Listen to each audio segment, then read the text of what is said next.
ঘরে যদি কিছু নিউ ট্রাই করতে চান তাহলে এটি আপনার জন্য। সস হোক বা রায়তা, ডাল, সবজি সবকিছুর সাথে এটি খেতে দুর্দান্ত। না ওভেন না ঝামেলা, তৈরি হয়ে যায় এই ব্রেড বেকারি স্টাইলে। বাহিরে ক্রিস্পি, ভিতরে সফট, খেতে একদমই ভিন্ন। চলুন দেখে নেই কিভাবে এটা তৈরি হয়। আসসালামু আলাইকুম। আজকে আমার রেসিপি ইউনিক ব্রেড। তার জন্য প্রথমে নিয়ে নিলাম একটি বল আর নিয়ে নিচ্ছি এখানে 1/3 কাপ দুধ। এই দুধটা কিন্তু হালকা কুসুম গরম। আর নিয়ে নিচ্ছি 2 টেবিল চামচ চিনি। চিনিটা আপনারা কম বেশি করে নিতে পারেন। আমি দিয়ে দিলাম এখানে 1 চায়ের চামচের মতো ইস্ট, আর দিয়ে দিলাম সামান্য একটু লবণ, আর দিয়ে দিচ্ছি এখানে 2 টেবিল চামচ সয়াবিনের তেল। 2 থেকে 3 টেবিল চামচ সয়াবিনের তেল দিলে যথেষ্ট। এটা এখন আমি ভালো মতো নেড়ে নিব। ভালো মতো ইস্ট, তেল, চিনি, লবণ সব কিছু সুন্দর করে মাখিয়ে নিচ্ছি, দেখে বুঝতে পাচ্ছেন। এখন দিয়ে দিচ্ছি একটি ডিম। এটা নর্মাল ডিম। এই ডিমটা দিলে ব্রেডটা খেতে অসম্ভব ভালো লাগবে এবং সফট হবে। আর এই ডিমের স্মেল থাকবে না, যেহেতু ইস্ট দেওয়া আছে এই কারণে কিন্তু ডিমের কোনো স্মেলই আসবে না। আর এখানে আমি 300 গ্রাম আটা দিয়ে দিব।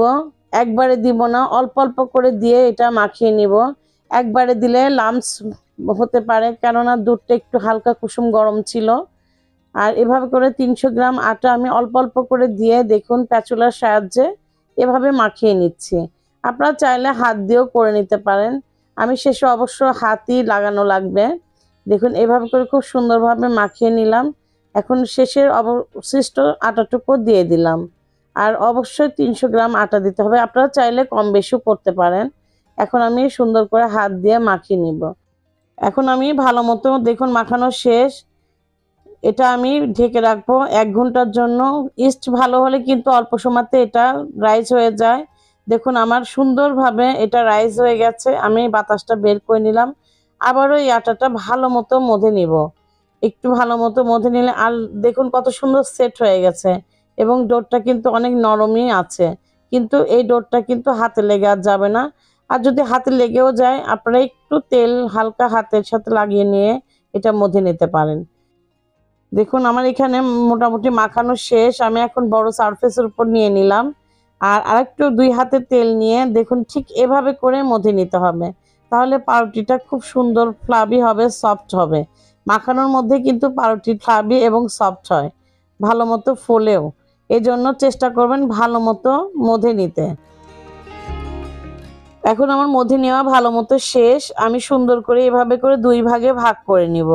2 ভাগে ভাগ করে আমি এটার রুটি বেলে নিব। অবশ্যই 2 ভাগে ভাগ করে নেবেন, তাহলে আপনাদের সুবিধা হবে। আর যদি আপনারা চান 1 ভাগে ভাগ করতে পারেন, কিন্তু 2 ভাগে ভাগ করলে কিন্তু সুন্দর হবে। এভাবে করে দেখুন আমি এখন একটু শুকনো আটা দিয়ে এটা বেলে নিব।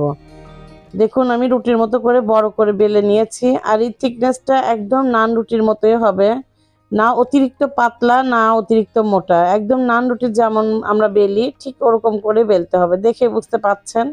এখন এভাবে করে আপনারা চাইলে নাইফ দিয়েও কেটে নিতে পারেন। আর আমি পিৎজা কাটার ছিল তাই পিৎজা কাটার দিয়ে কেটে নিয়েছি।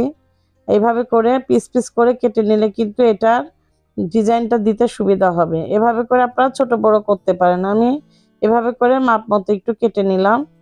আর এই সাইডের কাটাগুলো কিন্তু আমি ফেলে দেব না, আবারও রুটির মধ্যে দিয়ে বেলে নিব। দেখুন আমার শেপটা দেওয়া হয়ে গেছে। এভাবে করে আমার তো মনে হয় আপনারা আমার চেয়েও সুন্দর করতে পারবেন ট্রাই করলে। আমি আরেকটি ডিম গুলিয়ে নিলাম এভাবে করে। এখন এই ডিমটা ব্রাশের সাহায্যে এর উপর দিয়ে দিচ্ছি। এখন এখানে আমি দিয়ে দিব সাদা তিল। সাদা তিলটা আপনারা সবাই চেনেন। আর দিয়ে দিচ্ছি কালো তিল। যে কোনো মুদির দোকানে কিন্তু এই সাদা তিল এবং কালো তিল পাওয়া যায়।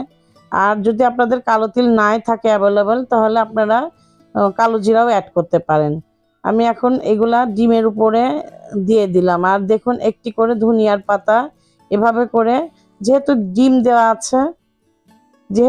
দেওয়া আছে এই জন্য কিন্তু খুব সুন্দরভাবে ধনিয়ার পাতাগুলো সেট হয়ে যাবে।